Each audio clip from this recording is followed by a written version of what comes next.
I'm going to just talk from the perspective of Claude Ensemble first. So this conversation around the institution, I think my work, I've always kind of sat kind of in the arts and kind of creative kind of sector. Claude Ensemble is a charity, it's an independent organization, and we've always had a relationship with academia, but it's only recently that I've become a professor within a medical school that's not an honorary post. So in a way, we've had a kind of independence as an organization, and it's been quite a light touch relationship with the institutions. As a charity and independent organization, we've collaborated with medical educationalists and gone into the university to work on our kind of performing medicine program. So I'm going to talk a little bit about the performances that we make. Some of our performances, like this one, Silver Swan, that we did at the Tate, they don't really have anything to do with medicine, but they certainly have something to do with what it is to be alive, what it is to be a body in the world with gravity, and also what it is to kind of live in a context of illness and suffering, how to kind of cope with grief in a way. Silver Swan is a lament. This is a piece that we did called Red Ladies, which happened on the streets of a city. So we work within museums, within performance spaces, and within institutional settings like hospitals and universities, and also on the streets.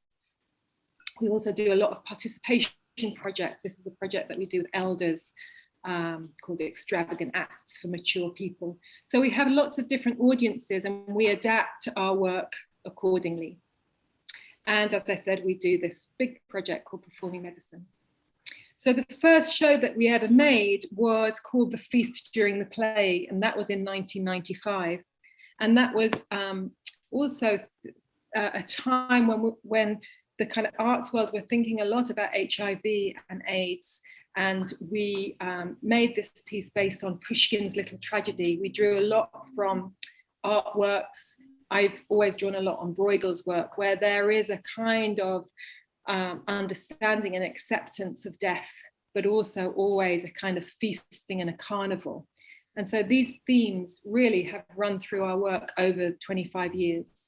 This is Freddie Mercury, who in the 90s really, his death really was the kind of wake-up call, I think, in kind of mainstream culture around the epidemic of HIV and AIDS.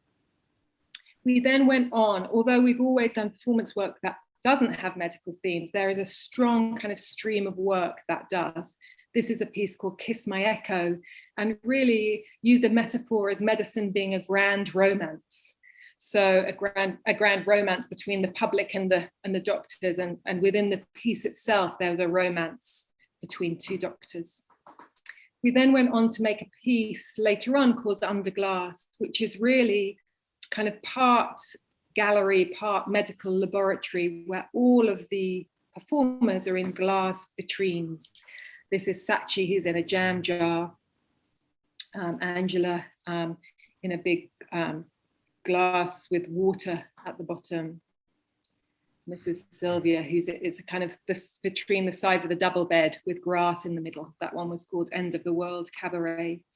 And I think this piece was particularly interested in the way we look, the medical gaze, and the audience were allowed to kind of walk around all of these different vitrines. So this idea of power, of looking, of the human beings as objects is also something that carries through our work. Really, that's born from a personal experience of mine in hospitals, either myself or with relatives, where I felt that our bodies were being objectified in quite brutal ways by the medical profession. So even though these performers are inside these glass cases, the way they're lit, the music around them, the way they move, you can't help but find the individual poetic, the narrative, the kind of tiny little life within these jars. Another piece is called Anatomy in 4 Quarters, which we did in a big theatre in London called Sadler's Wells. And for this piece, we drew very particularly on the history of anatomic drawing and imagery and representation. So, for example, here is this position based on this Smuglerius sculpture. So we really drew the choreography very specifically from different images. And throughout the piece, the audience moved their position. So they started up right at the top of the theatre. And as the piece was about dissection, the kind of theatre itself was dissected by the audience. We began to see the kind of internal operations of the theatre. And so at the back, we were looking at a kind of medieval, perhaps, perspective of the body. And as it went through, when they went down into the dress circle, it was more of a kind of Renaissance idea of the body. Everything was much more kind of ordered and an Enlightenment view of the body. By the time they got into the stalls, there was a kind of modernist view of the body. And eventually the audience arrive on the stage. So again, so this is some of the imagery that we drew the choreography from. Again, a kind of knowingness of being looked at by the viewer. And also drawing on some of these kind of photographs of dissection, which just seem kind of extraordinary now. The image speaks for itself. Again, constant investigation of power and brutality, even if it's unintended. Some of this choreography, these images, again, forms choreography. And then by the end, we're looking at a lot of kind of internal images of the body. So here are some pictures of the actual show. This is a performer who's singing on a kind of anatomy table in the middle of the stalls by the time the audience get down there. This is the audience on the stage who are looking at the lighting rig as it comes down. And then surrounding this, we also, talking about audience, we also try to engage a kind of scientific and medical humanities audience, a bit like this event today. So by inviting associate artists to take part in events. So this was a Meg Stewart piece called Sand Table that she did for the anatomy season, these public events that we did around. So trying to cross-pollinate audiences all of the time, between an arts audience and a science audience. This is Olynyk, who also presented as part of that season. And this is a piece which we did called Placebo, which followed the same pattern, really. We make a performance when we investigate a theme, and then we do a series of public events around that, which aims to cross-pollinate this kind of thinking. This is a piece called Must, which we did with Peggy Shaw, who's a very legendary queer performance artist based in New York. She's now in her 70s. And this piece was about the stories written in her own flesh and bones, her thinking about her own body and her own internal landscape. And we use a lot of this micro imagery from the Welcome collection of imagery taken inside the body. That's the retina of the eye, that's inside the ear. So these performance works are really encouraging the medics that engage with our work to take a look at their own practice, to take a look at themselves, and to acknowledge their own subjectivity, and also to kind of celebrate that. And that leads into performing medicine, and how, from the beginning, we've always done a lot of participation work. And I realized that if actually some of these ideas were going to get into a mainstream medical or health education, or if they weren't just going to stay in quite a specific like medical humanities department or an English department or a drama department, that we really needed to get out into the hospitals. And in order to do that, as kind of beautiful and poetic some of these and interesting some of these events were, they were only ever going to reach a kind of arts-based audience or academic audience. So really with performing medicine, we really kind of simplified our message, and we work with medical students at Barts in London, where our work is part of the core curriculum. And we really strip it back to what you could call kind of performance skills. So we're thinking about verbal communication, non-verbal communication, about voice work, skills that help medical students and healthcare professionals improve the experience of their patients. And we do that through mainly working with people coming from theatre or dance, but also some anatomical artists, some photographers.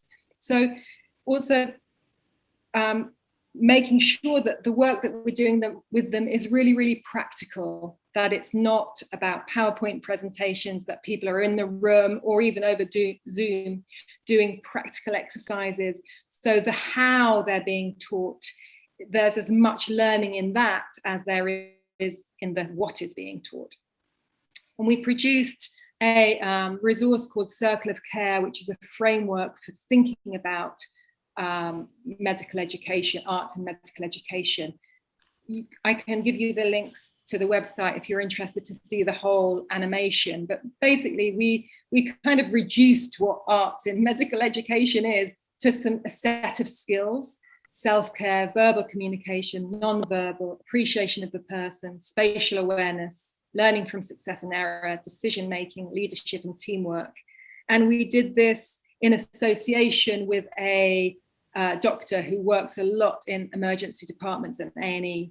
And even though I was very reluctant to creating this kind of model, it has really revolutionized our access to working hands-on with healthcare professionals. And we still work with all the associate artists, with Peggy Shaw, with Hazel Holder, with Carly Annabelle Coop, with a range of fantastic associate artists, but it's always located within this very clear circle of care. Just finally, very quickly, at the beginning of the pandemic, on our 25th anniversary, after having started with our production Feast During the Plague, we found ourselves in a real pandemic. And what we did straight away was, first of all, contact all our freelance artists to see how we could support them and kind of revisit some of the themes from that show to help them navigate the last 18 months. And then we asked all the healthcare professionals we work with what they needed from us during this time. And one of our colleagues at University College London Hospital asked us for help to cope with personal protective equipment. And so we've developed a whole load of resources to help people who are wearing masks, who are socially distancing, etc. So that, I think, is my time up. Thank you. Hopefully that's a bit of an overview, and you can ask me anything you like based on that. I think certainly in my time of working in this over the last 25 years, the conversation has changed completely. I mean, when I started and I used to go and meet kind of medics, they thought the idea of arts-based learning was really, really left field. And actually, the fact that I'm now a professor in a medical school is a real kind of sign to show how far we've come. Mm-hmm.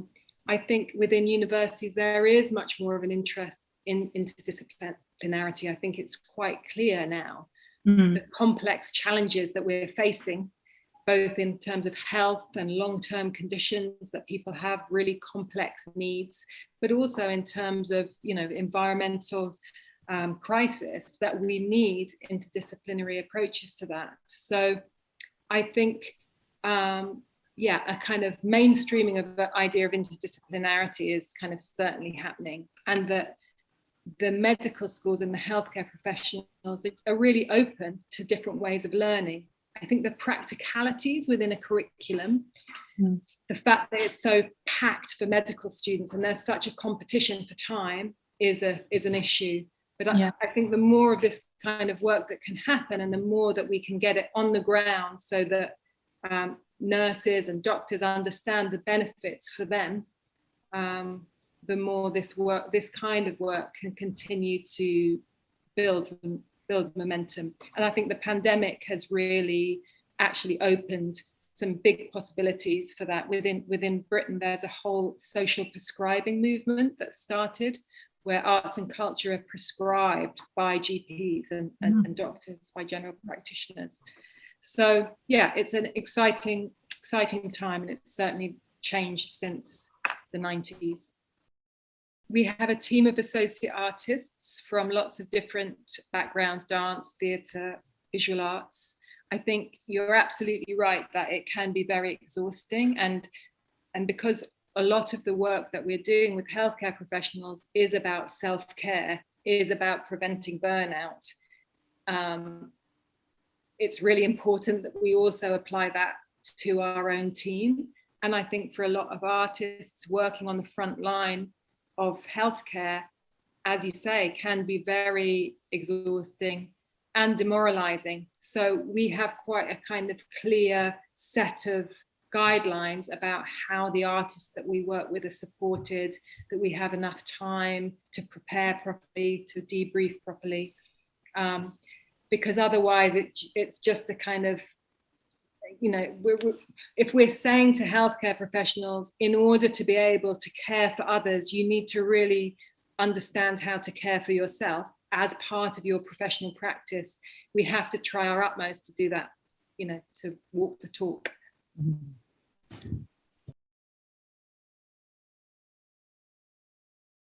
Thank you for your very generous invitation and introduction to this incredible panel, Klaus.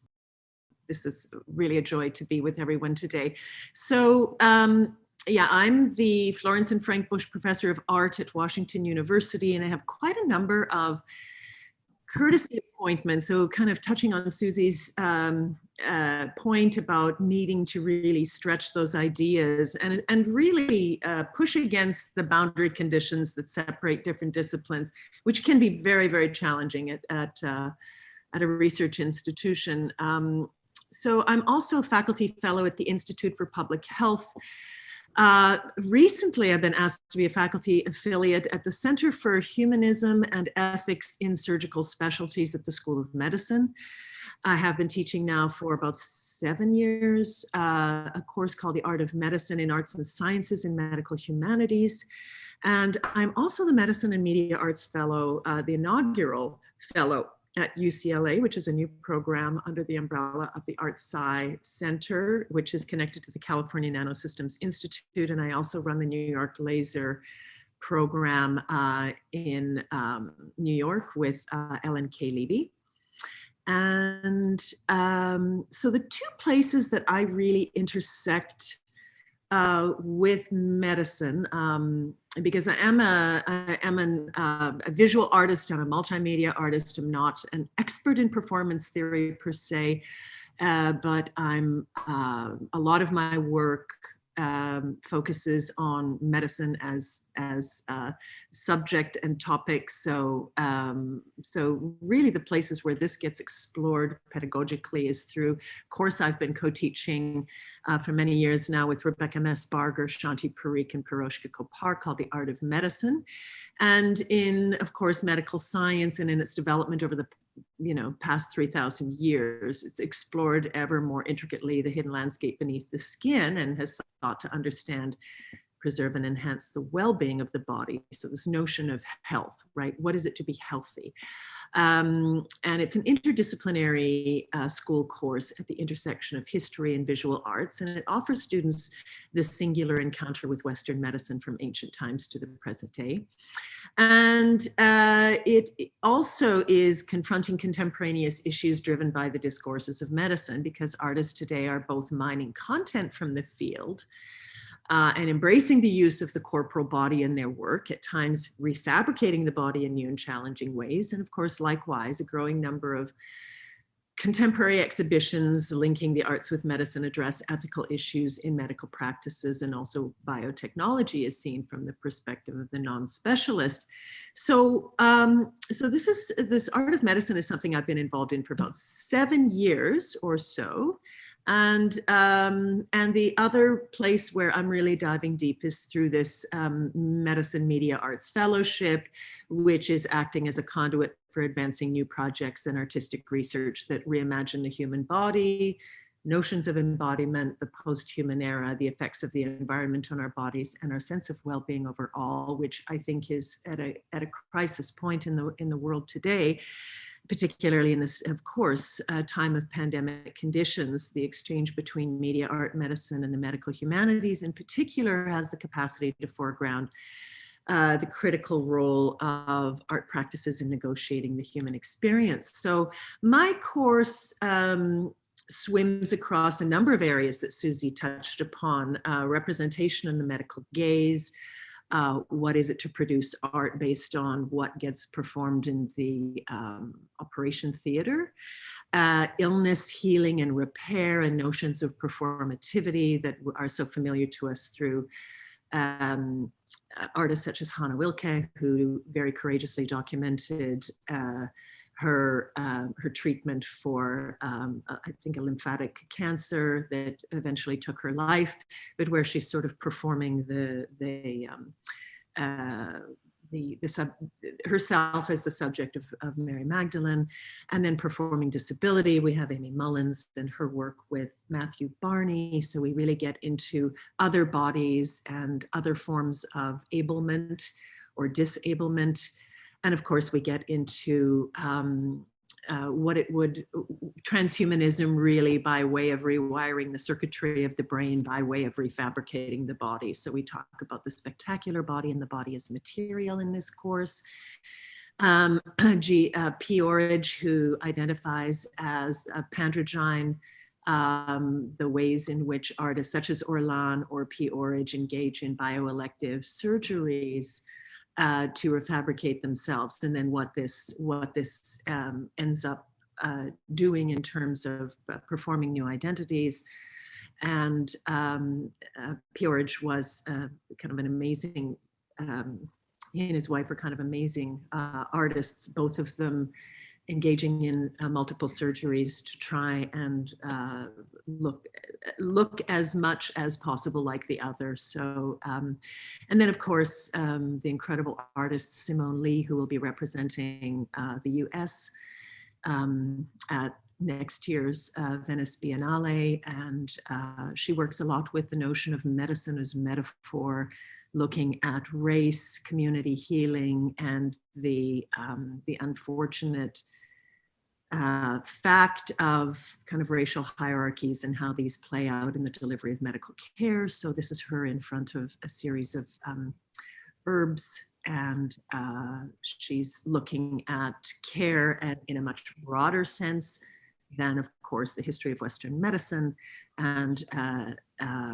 focuses again on I think her body of work really stemmed from the tragic case of Esmond Green, as well as Black Lives Matter. Esmond Green was a very famous case in which a Jamaican-born Black immigrant was left in an emergency room in Kings County Hospital in New York and was never seen by a doctor and died on the emergency. I'm sorry, she was admitted into emergency medicine and she was never seen by a doctor. So Simone Lee works with Black women artists for Black Lives Matter at the New Museum. So these are ways of ways in which the artist performs care. So these are all the different kinds of categories that I touch upon in the course, The Art of Medicine. And of course, just the reframing of medical training processes in the context of an art gallery. Carrie Tribe performs clinical rounds by way of standardized patients, and sort of, this is an artwork in which actors perform the roles of patients, and real doctors in training will do clinical rounds and work with people who are acting out different scenarios in which they need care. And it's interesting that artists actually have received this work very positively, whereas my pre-med students really dislike this work, strangely, because they say it's part of their regular training anyway, so why should it be reframed in a gallery context or for a broader audience and celebrated for that reason? So it's not often that the artists and the pre-med students in my class are really so distinctly split, but they really do get split over these kinds of performance works that that really blur the boundaries between art and life.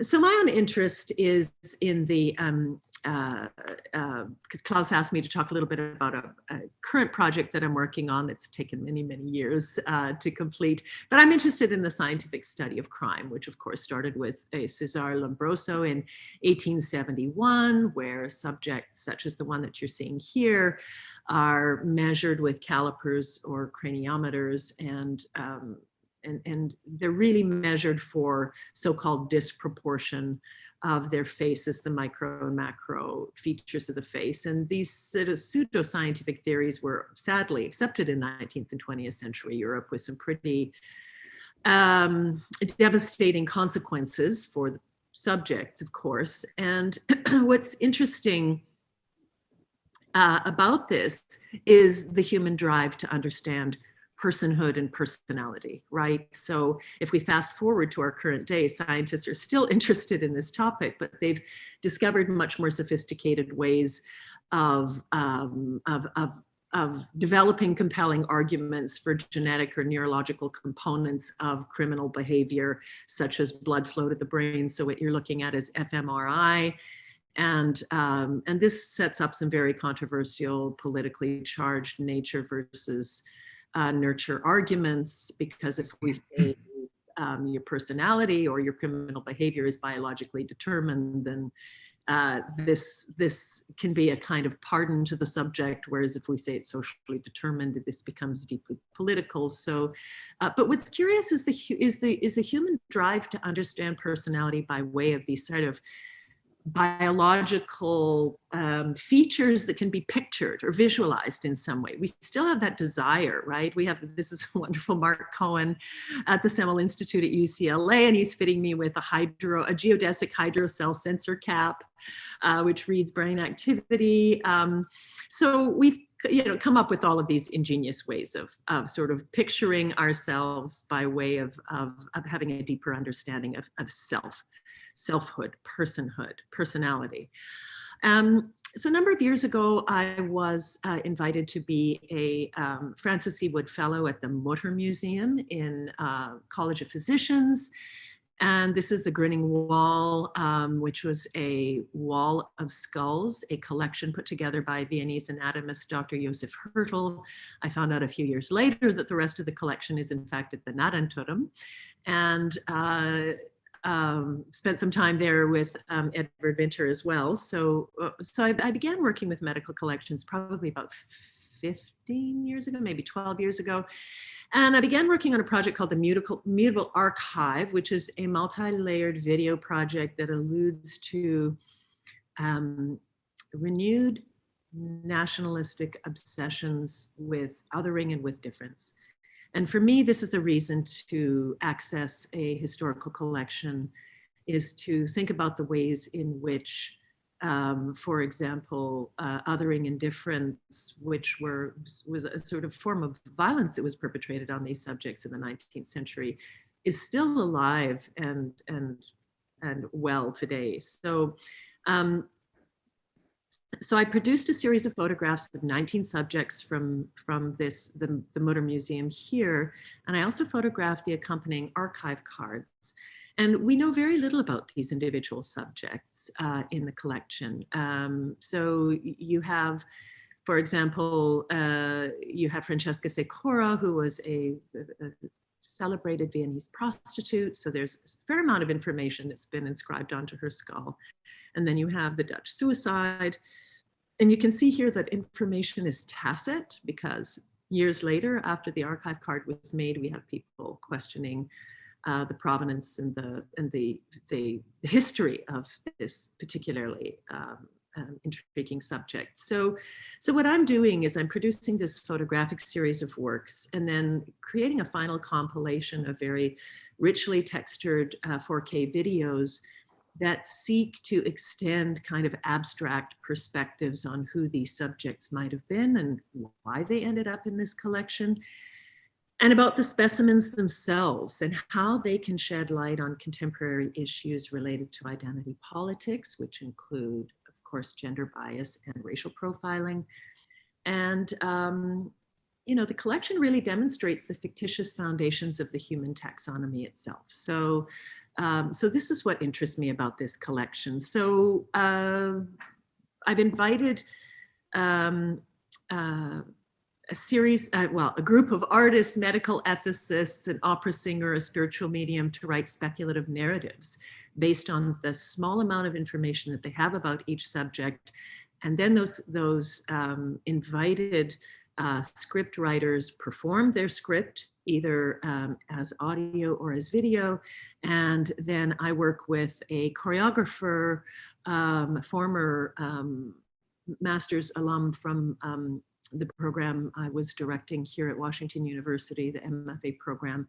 My cinematographer is Adam Hogan, and we produce these very richly auditory and visually compelling video performances. So let's see if I can get Buzz Spector up. The Dutch woman's pain was a pulse running through her days. Some among those she lived among referred her to church, others to soup, or to poultices, or to beer. Her grimaces were sometimes mistaken for disapproval, her sighs for disappointment, her moans for despair, although on one occasion for ecstasy. Her doctors offered analgesics. One day, the old woman next door told her to stare at the sea and empty her mind of its prickly baggage. In the gray Dutch weather, it became impossible to tell the difference between sea and sky. The waves lapped against the dike, inviting.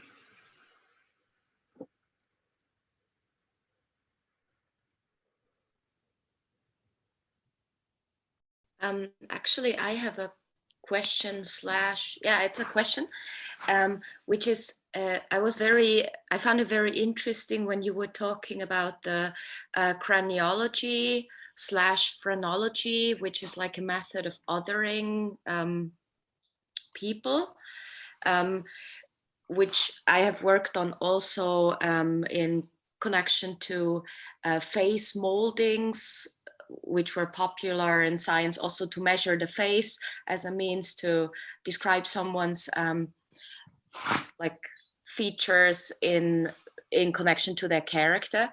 And there is one, I think he's a researcher on like science theory, and he makes that very strong connection from those theories, like measuring the face, cranioscopy, to nowadays functional MRI, for example, like that this is kind of like the brainchild of those past sciences, not in terms of technique, because the methods are clearly different, but that the root, he draws a history of that. And as you also put those things kind of like in a connection, what do you think about that? Well, as I said, it's interesting because to me, what it points to is human drive, right? The human drive to understand the human, right? And this is, you know, you can go back to, you know, psychology and Freud and Jung, and you can go to anatomists, and you can look at where people are trying to sort of pull all this information together and say, look, there's the physical manifestation of the person. There it is, right? It's corporal. It's built into the body in some way. Who you are is built into the body in some way. And there's been multiple philosophies on you know, on being able to identify a particular kind of feature, right? Is it psychological? Is it biological? Is it a combination? Is it nature? Is it nurture? So to me, there are multiple, you know, technologies that are being used to image or measure the body, and I no doubt this is going to keep happening. And I'm curious about the connection between the pseudoscience of physiognomy and current fMRI, you know, research. I'm not an expert in either. I'm coming at this project as an artist, but to me, what's interesting is that science continues to have this drive to find the place, to find the feature, to find that image that shows definitively what it is we are. And it's I'm more interested in the process and the drive to do that than I am in the technology's capacity to actually show us something definitive. So that's really my comment. I mean, the piece is really, Mutable Archive is really, I think, more hitched to the rise of kind of these transformative digital technologies and the proliferation of human data and storytelling, which is rapidly evolving in ways that challenge and expand our notion of what is a narrative, right? So I know MIT has just opened up a transmedia kind of storytelling center or institute where stories and data operate across multiple platforms and social transformations. So it's theoretical, it's philosophical, it's creative, and it's really looking at a kind of shared critique around making and understanding. And they've involved the School of Architecture, medicine, humanities, arts and sciences. And so again, it's curious that there's this rise of both scientific technologies that can show us more and more, but there's also this rise of a kind of transmedia culture within academic settings that allows something like the Storytelling Initiative to occur at MIT. So I think everything is co-evolving and cross-informing one another, and that's really sort of my pathway and my entryway into these subjects.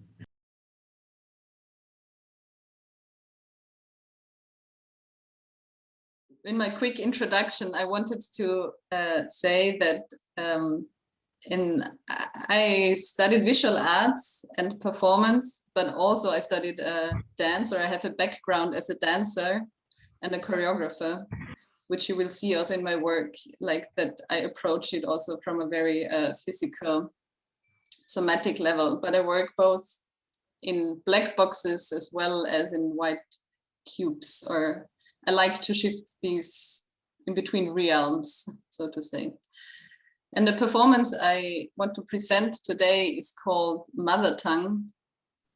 And Mother Tongue was developed in 2018, and I performed it in 2019 at the Macau International Performance Art Festival, as well as the Gallery of the University of Visual Arts in Hamburg, and last year also at the Leopold Museum in Vienna.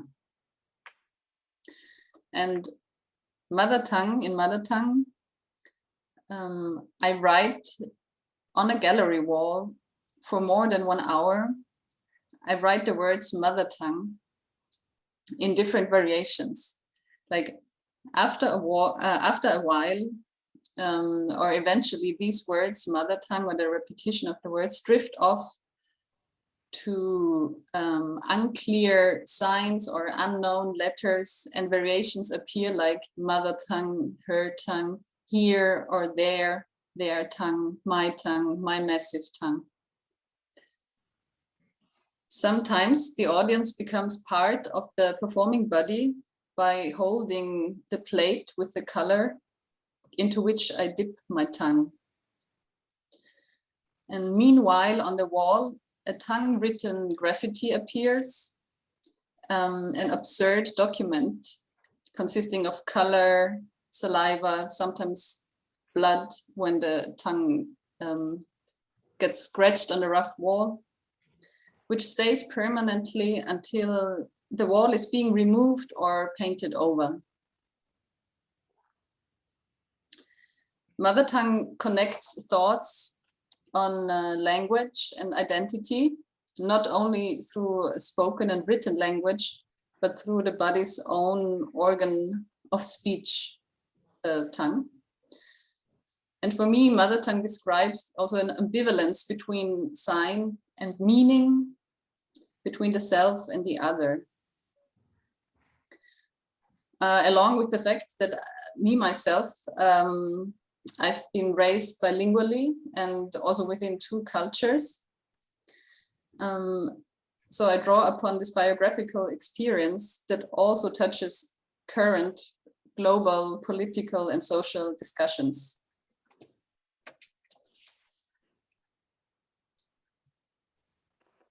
You see an example of, so the images before, this was at the Leopold Museum in Vienna. That's kind of the amount written after half an hour. And this is in the University of Visual Arts in Hamburg. Speaking also from a very poetic point of view, to me, that's my personal, most precise way of talking, like metaphorical talking or speaking about ways of how identities are being shaped through linguistic performativity and embodiment. And it also touches upon the categories, for example, of the familiar and the uncanny. So most importantly also, what I seek with this work is also to go beyond a level of pure representation of the text and the expression through language, but to embody language through an empathic and choreographic and artistic approach. And this trying to kind of break this moment of representation into an embodied experience, that's also what connects this work back to the previous work that gave kind of an initial or that ignited the idea of mother tongue, which is a collaboration with Klaus Spies called Etiquette of Tongues, which we developed for the Pathological Anatomical Museum in Vienna in 2017. And there I performed with the tongue, actually with only half of the tongue of a day worker from 1899. You see me here lying on the floor, like what you see here. This is the half of the tongue. And we did some research in the museum, and we found out that the person whom this tongue belonged to was called Agnes, a young day worker who died at the age of 36 years. Something we kind of reconstructed, we talked to the researchers in the Pathological Anatomical Museum and reconstructed her biography and found out she might have had an injury in the tongue that got inflamed, which then led to a heart attack later on in a chain of diseases or in a chain reaction. So most likely Agnes was not able to talk anymore or speak by the time of her death, which we found highly interesting. So I tried to connect with Agnes through singing and speaking, especially through a long ah, which you see me doing here on the floor. And I researched on images of day workers. I tried to repeat, copy, and embody their physicalities. And I meditated on the thought of being dead alive and what Agnes' last words could have been. I also connected these images of the day workers that I tried to embody and copy choreographically with images from my personal practice, especially from a performance called A Living Example, in which I repeat sentences like, I am a living example for a human being. I'm the living example of how the body of a female human being can look like. Or when I'm dead, I would like to be a living example for someone who is conserved in formol and then is being brought to the anatomical museum in order to be exhibited and looked at by thousands and thousands of human visitors. So I took some of these sentences that connected very much with the situation of Agnes, or reflect on the questions of being dead, alive, exhibited, exposed. And here you also see me, writing the words, I am dead, which, so to speak, it's like the, like as an act of speaking what cannot be said actually by a person themselves. I am dead, no one can say that. And also Agnes cannot say that. And this was a moment when we introduced the tongue also as the language giving, but also the body and identity giving tool for this performance. And I started to write with my tongue.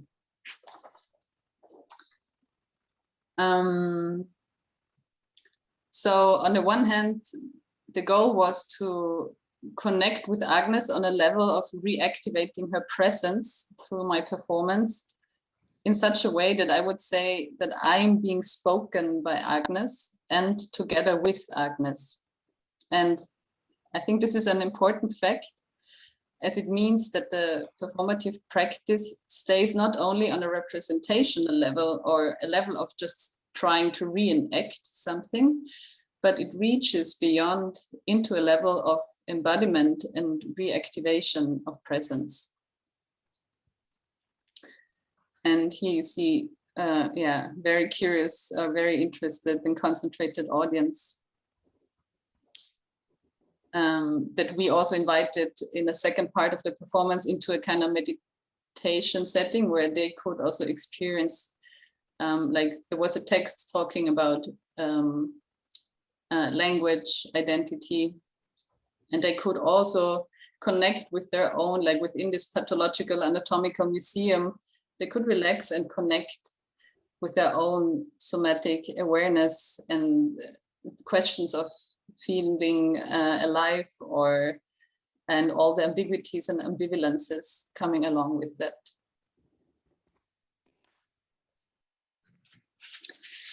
Thank you very much.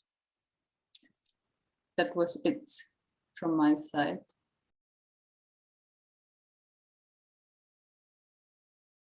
So from the host, the bacteria host of the tongue, I go into the fermentation host. I will also quickly mention my background, as Sara did. My background is in dance and choreography and also in graphic design. And the work you will see in some minutes was made for the Marschtanz Festival, Vienna, and took for this occasion the format of a video. But it also got transformed into a booklet, which is always accompanying the format, which is this one. So the title of the work is Gathering Bacteria in My Carrier Bag, and I started with it in the beginning of 2020.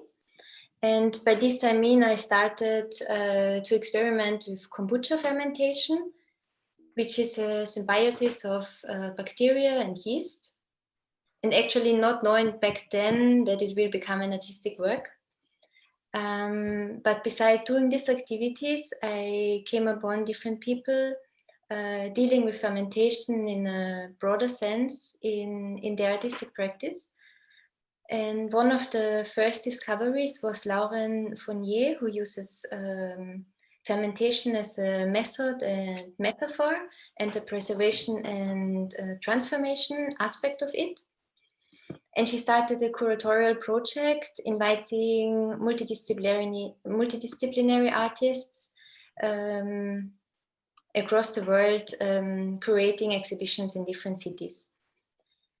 And yeah, through this, I also found then a net of people working on the theme about how human and non-human bodies are living and being together.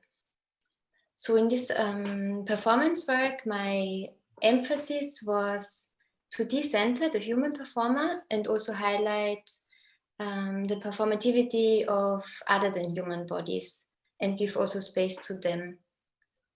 And then I also thought, like, why I do this? It's also that I see dance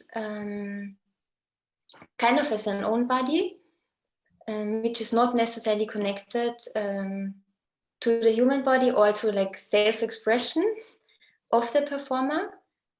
So if I see dance as an own entity, it needs to be activated through different bodies. And this work is a choreography for human, a booklet, bacteria, costume, and sound. And the video lasts for about 16 minutes, and David will play it now.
Mosses and other small beings.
deep,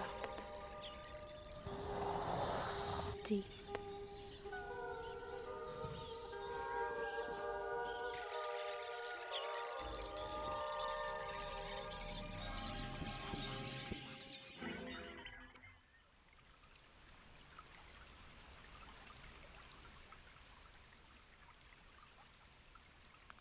Can I follow you?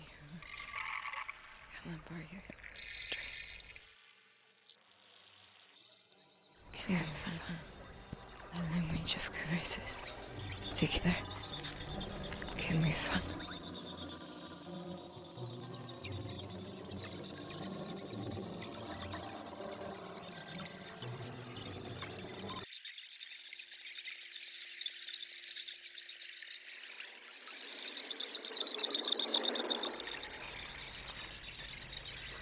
language of caresses? Together, radical and an exchange of tenderness. But at least we is a exchange of our heart breathing. It's talking about our coexistence. Our coexistence.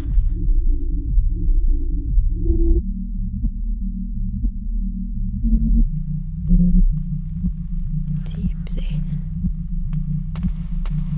in our roots, symbiosis and becoming entanglement.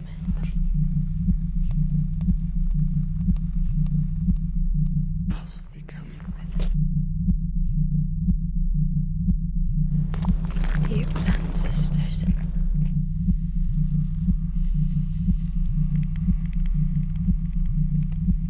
I am silent together. Can we be in love?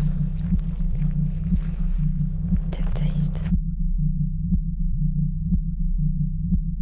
is still salty.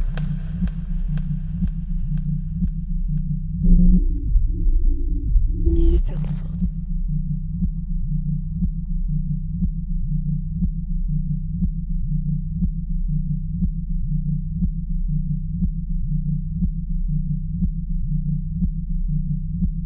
We should get our lives around here and take care that you grow, dear plant sisters, dear plant lovers. In the plant therapy scene, we are imagining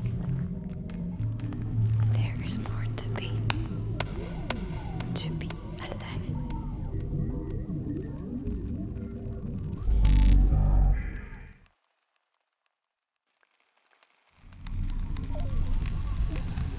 We rather dance away to the apocalypse. Our dance.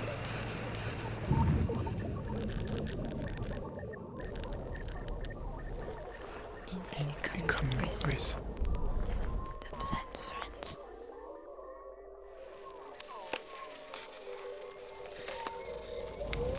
Together around our plant sisters. Plant soft. So we are soft in becoming with souls. The plant soul of becoming with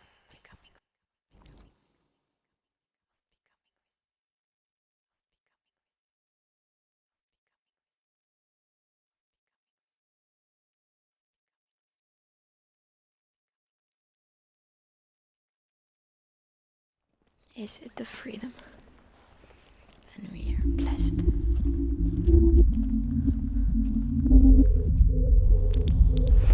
And we are blessed.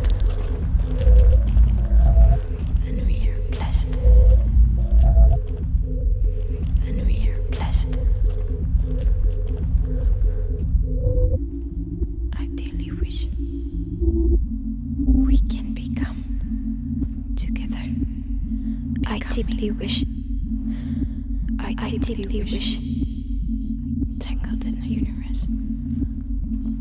Tender touches.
In within everything, future and out.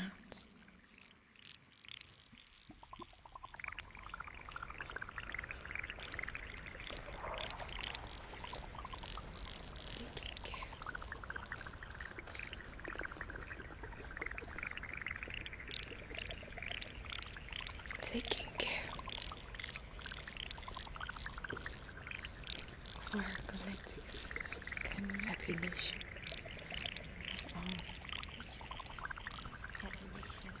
Of our collective confabulation and all of the grass, mutual fabulation nesting, and the seeds of the grass are blend energies of the star. Well, now, how to breathe out deeply.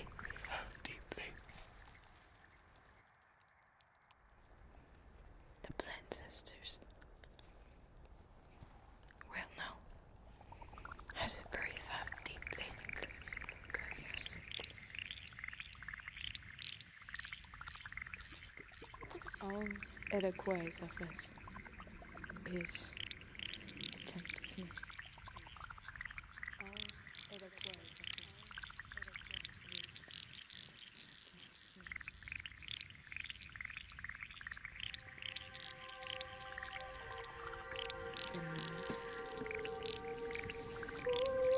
At the limits. Perception and responsibility. All it requires of us is attentiveness. Responsibility.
Thank you. This is the end of the video.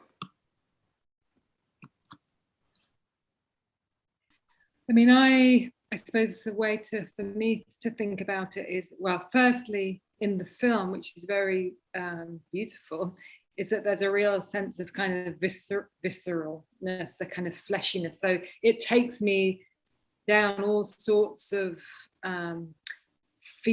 feelings within my own body, which maybe are related to bacteria, but also just the images are provoking all sorts of things which aren't to do with the idea that you started with, I suppose. So that's the first thing to say. Then there's a kind of play.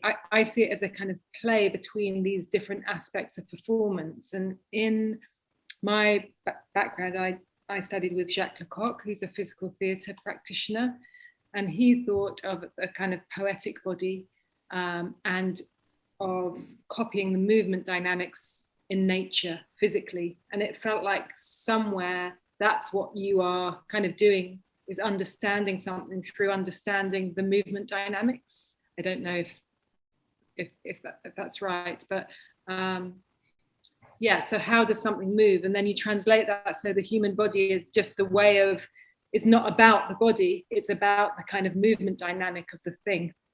I don't know if I'm explaining that particularly well, but that's what it brought to me, that there's a kind of poetry. It's a poetic piece. And yeah, I really love. Thank you. Yeah, I mean, maybe it's also connected to what I said in the beginning, that dance doesn't necessarily need to be seen as part of the human body, but if you see it as an own entity, like, and I was also choreographing a dance, like dance appeared not only with me, but dance appeared also in the curtain or in the costume. Absolutely, yeah, and that's really clear that you see those kind of moving forms, and you're one of those. Well, also, I'd like to, an artist that I presented at the Isaiah conference last year is someone named Kwai Shen, whose installations explore kind of interspecies relationships with natural, artificial ideas kind of embedded in them. But he's working with live ants, and he's interested in this kind of subjective intertwining of parasites, microorganisms, and viruses. So, you know, one way of being a bioartist is also to allow the microorganisms to perform themselves, right, with very generative outcomes. And I don't know if that would be a model that would interest you. I suggested not because I think it would be a better performance, but getting back to Klaus's question about, you know, how are different bioartists working? Some of them are allowing the microorganisms to so-called perform themselves in some way. And you might find a way to do this in your own performances by way of adding a series of projections or another set of immersive qualities. Again, I'm not suggesting it because I think the piece needs that, but you could co-perform with, you know, you could co-perform with these microorganisms as well. Can you write the name in the chat, maybe, Patricia? Because absolutely, I would be happy to. And very interested, very interesting artist indeed. Whoops, let me go to chat. And there we go. Kwai Shen. Ah, yeah. Thank you.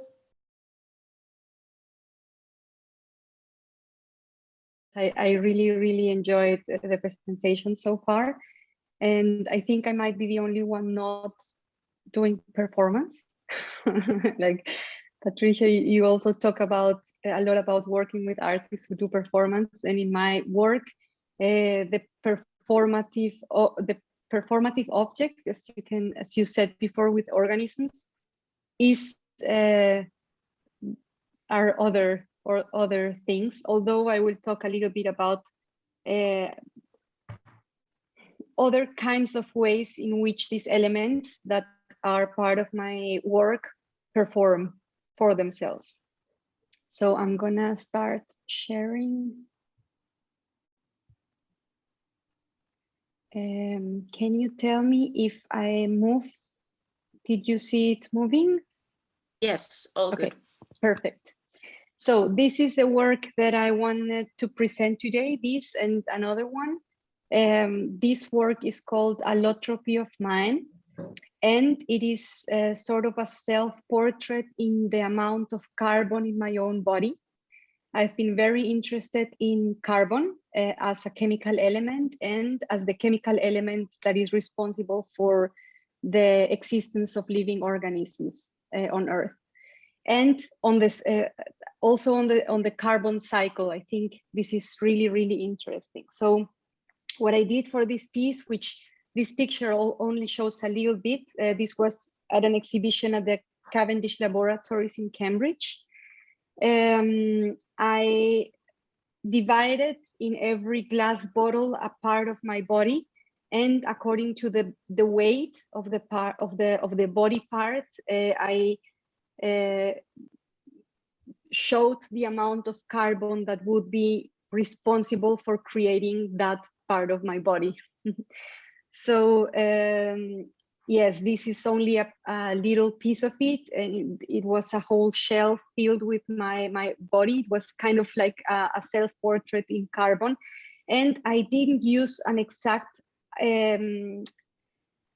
allotrope of carbon, which would be diamonds or graphite. I used charcoal in this case. Now going back to Sara with the mother tongue idea that in Spanish, my mother tongue, carbon is carbon, and carbon is the same word that we use for charcoal, and it is also carbon. It is the same element. So this is how I did it. I researched how much of the total body weight each chemical element was. So we know that more than 96% of the body is oxygen, carbon, hydrogen, and nitrogen. And carbon was the one I was interested in because of its possibility to create life, to create molecules, and it being the only one, and that we don't really know how and why it's carbon and not another element on Earth creating life.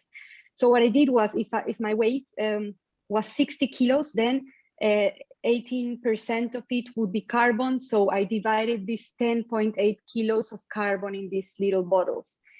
Here I just put a little bit of information because actually I cannot tell you if my heart has more carbon than my brain, for example, because every single string of DNA is built of carbon. So it's very difficult to talk about a part. I mean, there is no part of the body that has no carbon in it. And if some, then there is still a little bit of carbon mixed with calcium or with other kinds of chemical elements. But carbon is everywhere because it is binding the DNA strings. So I started to play around with carbon as an element for my own work. And then well, this is what I was talking about before, like carbon having this wonderful like reaction to create either life, compound molecules, life and DNA, or on the other side, diamonds and graphite. So I started doing some research on geochemistry and how can life arise from geochemistry, creating biochemistry and, for example, rocks. You know, like what is the difference between a piece of graphite or a piece of diamond and the carbon binding my cells or my DNA, my skin.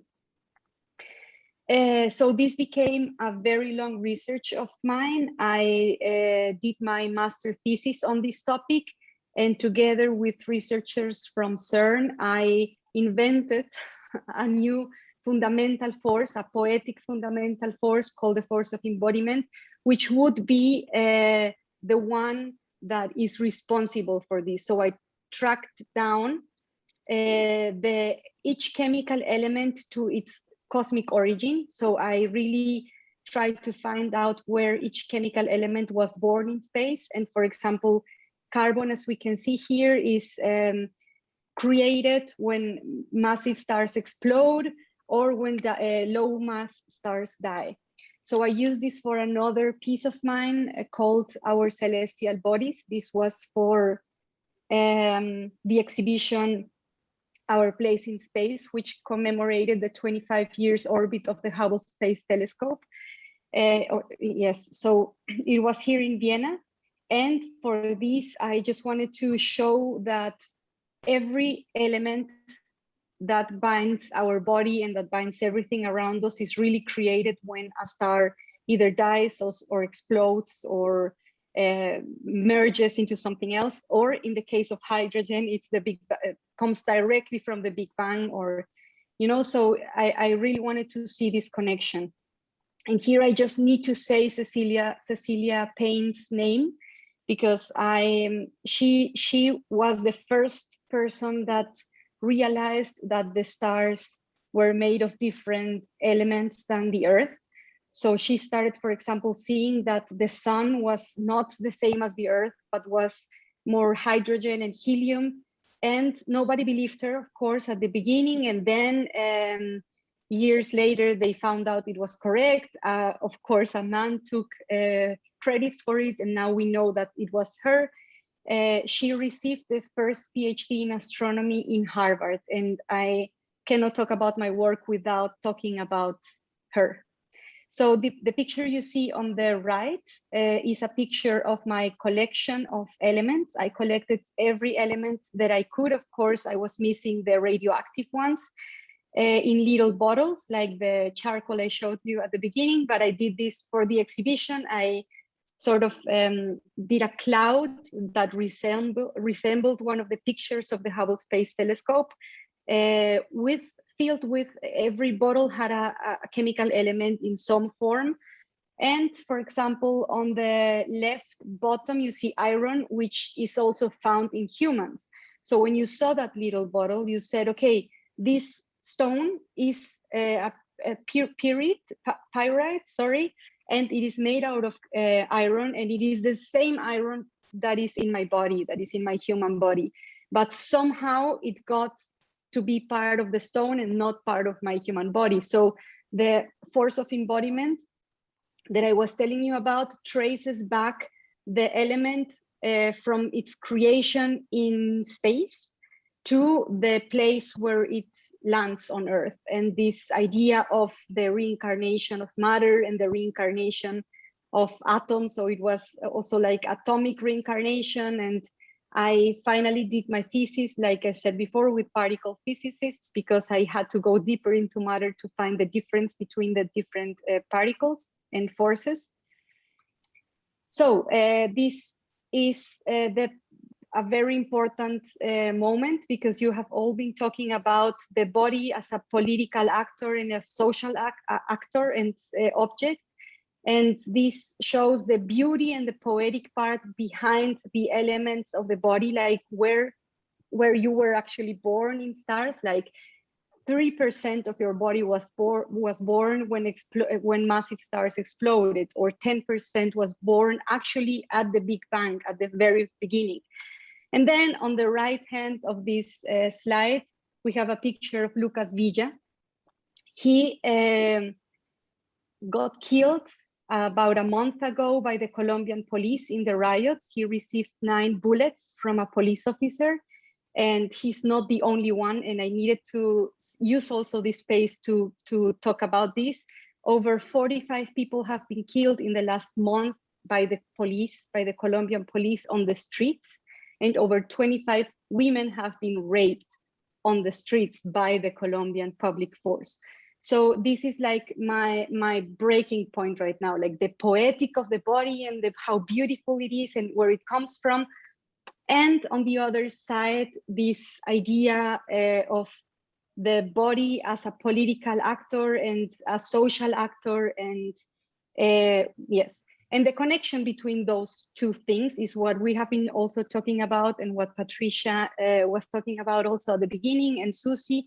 And it is education and medicine and medical care and everything that Colombia is fighting for right now on the streets.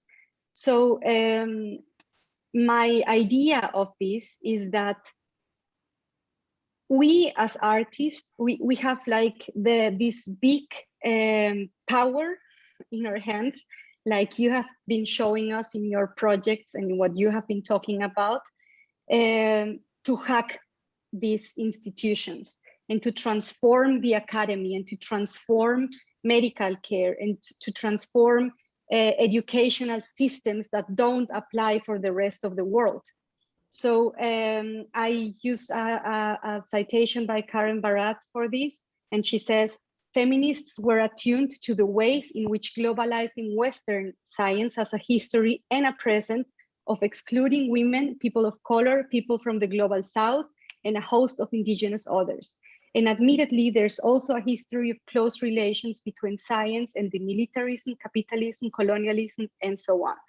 So it was for me very important to go from this very poetical point of we are all stardust and how we are created, and this invitation also of Klaus to talk about my work at the Medical University with medicine students and psychology students, and to hack the system and tell them this is not all there is, you know, like you have also talked about other kinds of medicine and other kinds of science, and I think this unification of the medical academy and the artistic academy can become just something completely different.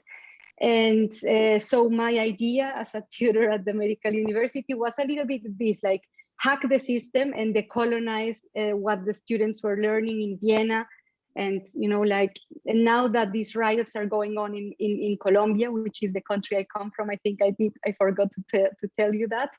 It all just fits together. And I think it is a question for the artists to also do so. And my invitation would be to not only be artists or like medicine people, practitioners, but be co-authors and co-designers of science and of medicine and of art. And how much can we, like you were talking about at the beginning, Suzy, how much can we bring to everybody with these performances or artistic expressions? And that's it from me. Yeah, I mean, I really, I took a few screenshots. In fact, I want to include everybody who's presenting today in my Art of Medicine lectures moving forward, because this has been so inspiring. But Daniela, thank you for that. And, you know, a couple of years ago, I actually wrote a book chapter for the Routledge book on biology and architecture and art. And the topic of my chapter was actually scale. And your work that really draws a kind of deep and intense awareness of the relationship of identity between scales, identity at scales, and interconnectivity between scales is something that is really interesting to me as well. And I sort of looking then at the political and the feminist associations and the identity associations to that, I think it really pulls it out into another direction beautifully. So it's, you know, you're talking about the very concrete materiality of the body. I was really compelled by your charts of how you measure different parts of your body and tried to assess how much carbon was in each part is fantastic, because again, it gets back to this essential question that most of us are working with, which is, where does identity lie? How can it be broken apart? How can it be visualized? How can it be understood? At what point is it medical? At what point is it philosophical? At what point is it psychological, political, geopolitical? Based in racial or gender politics. It's a beautiful meditation and inquiry into the nature of being. Yeah, I commend you. I think sort of drawing it back to the crisis in Colombia is is another way to just sort of draw your investigation. But the meditation on scale, and of course you must be aware of Charles and Ray Ames' Power of 10 movie, which takes you exponentially into the subatomic levels of the body and then up into space, into the multiverses. If you're not aware of it, it's a good film for you to know, but hard to believe you don't know it. But if you don't, I'm happy to put it in the chat as well. Please put it in the chat because I don't know it. Okay, sure. And a lot of exhibitions and artists have been deeply inspired by this film. Starts with a couple laying on a picnic blanket, and then exponentially to the powers of 10, it goes into their bodies and shows you their bodies at the all the way down to the subatomic level. Then it pulls back out into the multiverse and shows the presence of the human within multiple universes. It's a deep meditation on the essence of being. So I will find a link and I will pop it in the chat. Thank you. I have seen it, and there's also a book about it, which I have to, once I remember the name, I will put it in the chat. But what I wanted to say is that I had the feeling that I cannot present you my research about life and organic matter and how beautifully like the creation in space of every element, and not talk about like I don't see how you cannot connect it to the political if I'm working with the body, or if like I see a direct connection there. And yes, thank you for listening.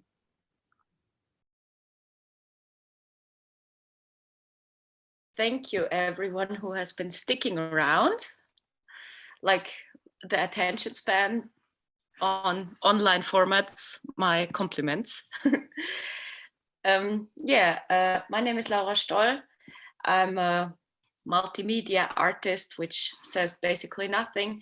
I have a background in medicine. I finished my medical doctorate a couple of years ago and decided to go into the arts afterwards. And since then, I'm working in performance, installations. And for me personally, I would say that I'm mainly working with thoughts or ideas. I've also done some philosophy back in the days when I was studying medicine. And some interesting connection points that I've seen today with different perspectives that were already on the presentations of other people, where as I like with Patricia, as I said, with a measurement of faces or skulls, like I've been working with faces mainly, but also in connection to individualism, because as I said before, those face masks, they became popular in science at some point of the time, and it was a kind of parallel movement to commemorative culture changing to a very subjective kind of perspective. That's one point that is a connection. And then for Suzy, I found it very interesting when you said that we objectify people with the measurements we take on them, which is one very central point I deal with in my questionnaire series that I've been working on for a couple of years now, that comes from my background as a medical person, basically. And I've been working in psychiatry research, cognitive neuroscience, like mainly the brain stuff.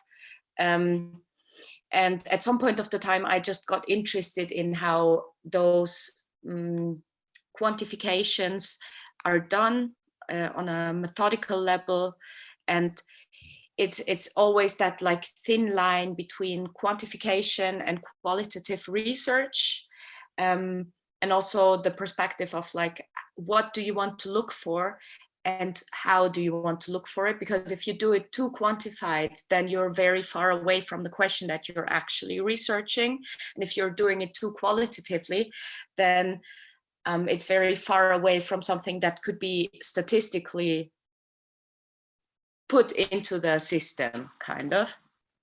So that objectifying other people, objectifying also oneself, is a very central point to my questionnaire series. And yeah, I think I will just stop here, although I could also say how my work relates to all the other works already presented, because we're short on time. And yeah, thanks for sticking around. Looking forward to your comments.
Hello.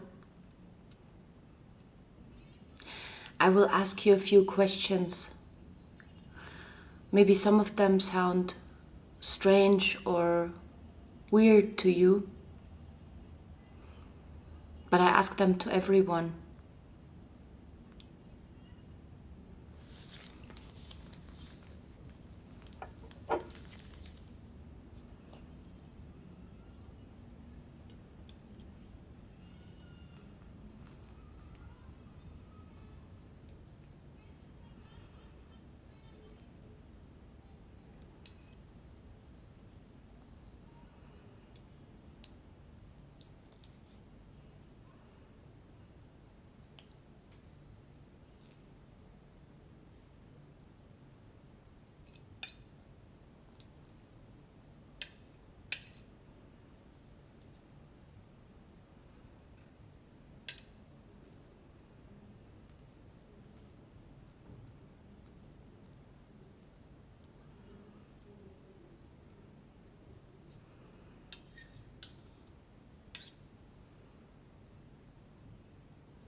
How are you today?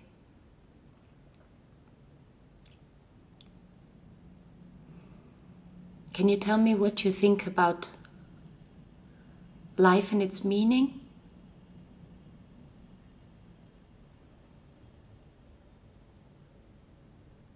Do you have a specific philosophy to life?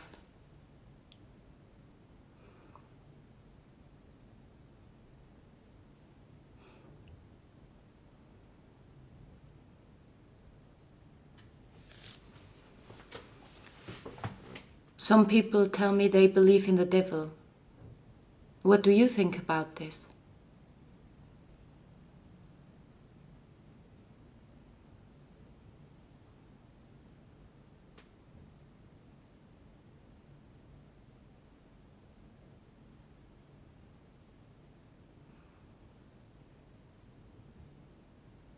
Can you read the mind of other people? If yes, how do you do that?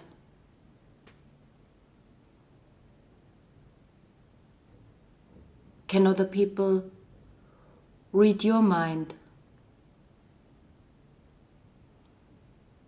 If yes, how do they do that?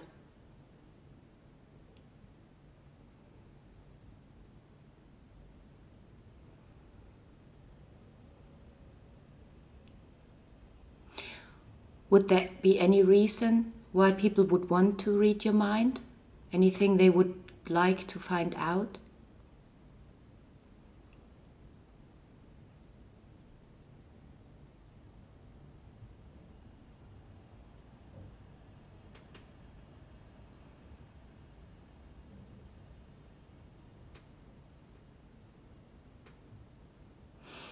How do you usually spend your time at the moment? Do you prefer to be alone or in company of others?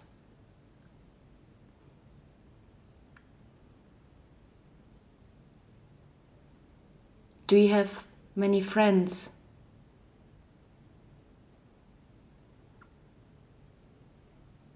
Do you think most people are trustworthy?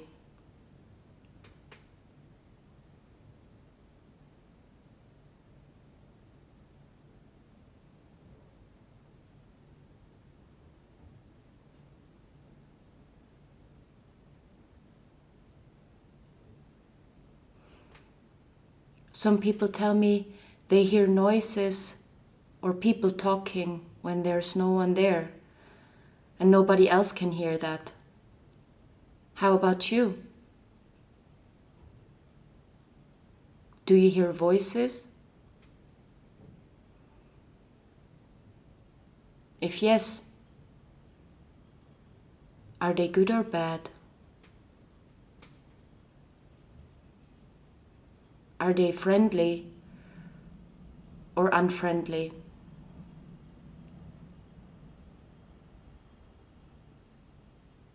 Are they pleasant or unpleasant?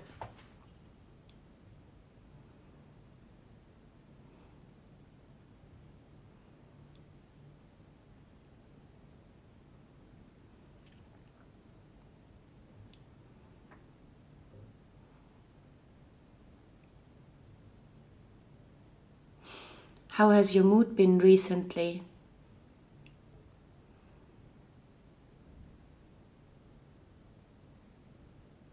Have you cried during the last time?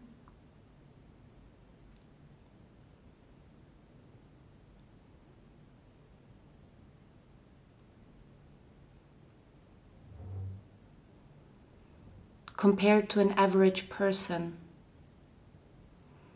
do you think you're better or worse or approximately the same?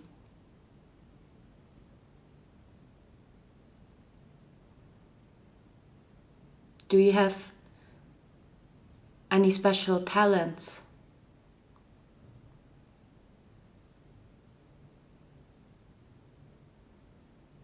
Are you smarter than others?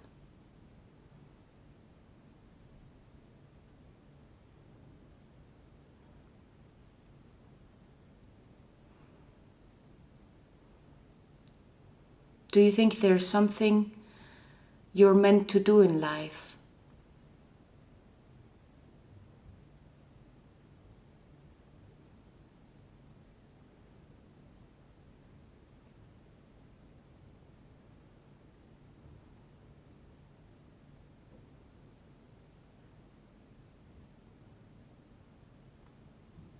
Is there anything you feel guilty about?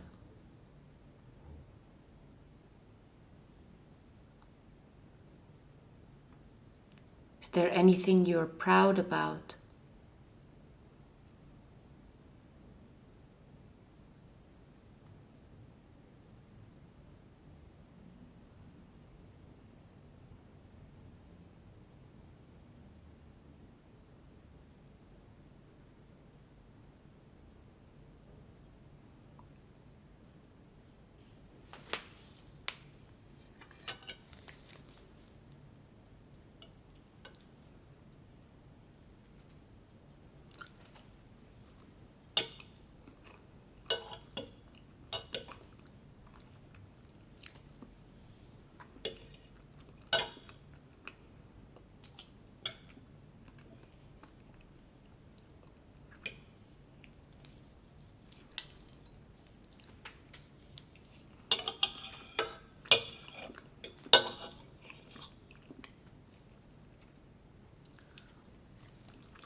I mean, in this particular questionnaire, it was also dealing with the absurdity of doing an originally interactive performance in a video format where people wouldn't answer. So the questions that I asked are about delusions, like a very standardized delusion thing that it was based on. And I found that fitting because we were all in those like different screens, different realities, and delusion is essentially having your own reality that doesn't connect to other people. And kind of like picturing also the absurdity of that by eating or dissecting a cake and eating it, then yeah, that was what I was trying to bring across.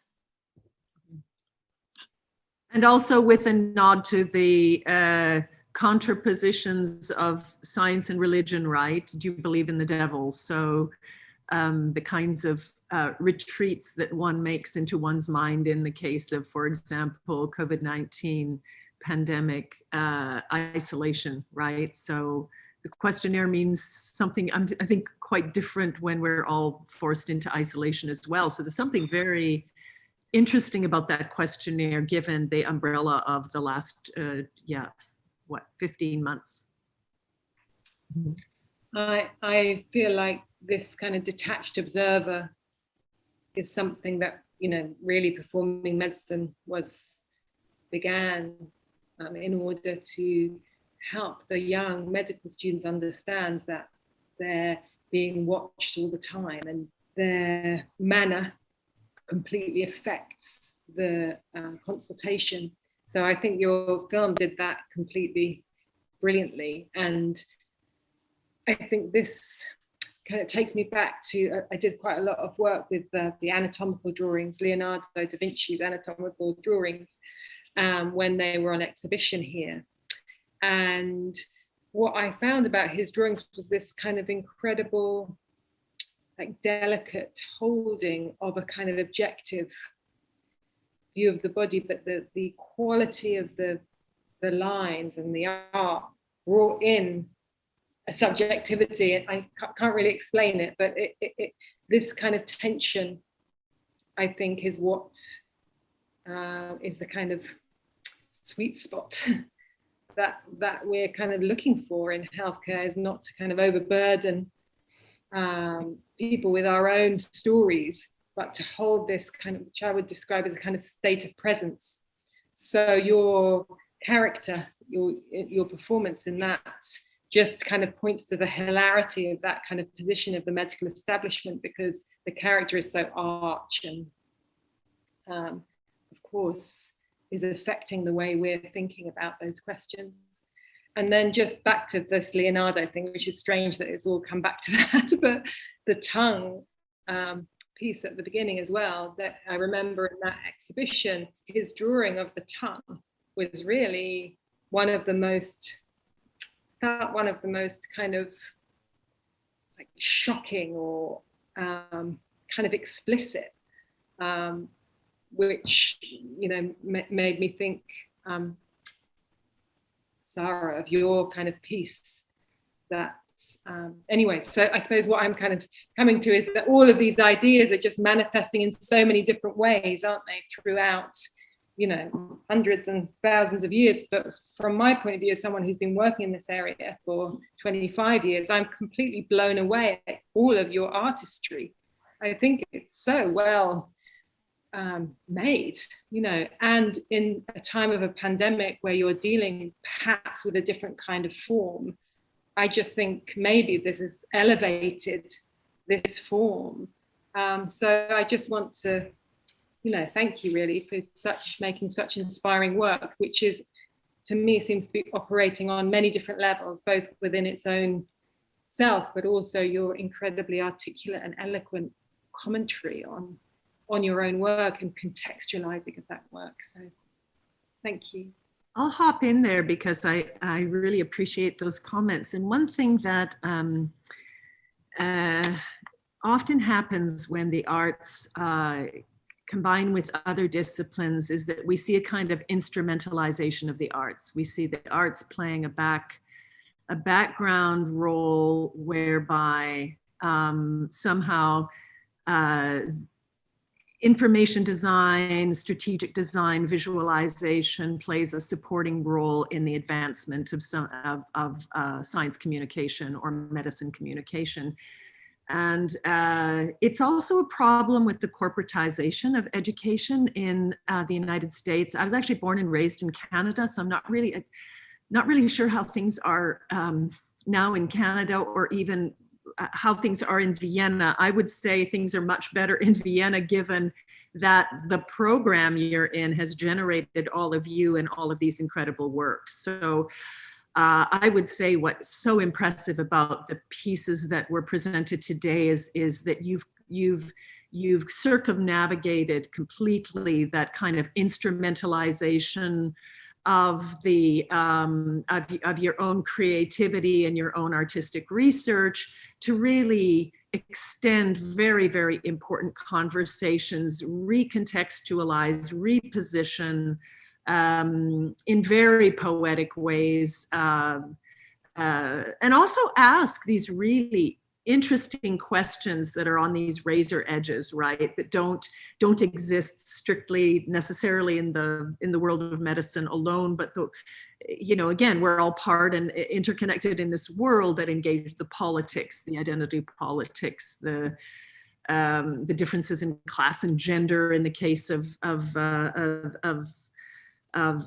particularly in the case of yours, Daniela. I'm thinking about the politics of Colombia, but I think that the fact that you've managed to extend conversations that start from medicine and press these out into other areas that make us fundamentally rethink the role of medicine in today. All of you are using medicine as a kind of metaphor for engaging a much broader set of ideas that are driving contemporary culture. So I'll just follow on Suzy's heels and say this is really, this is really something you all deserve kudos for.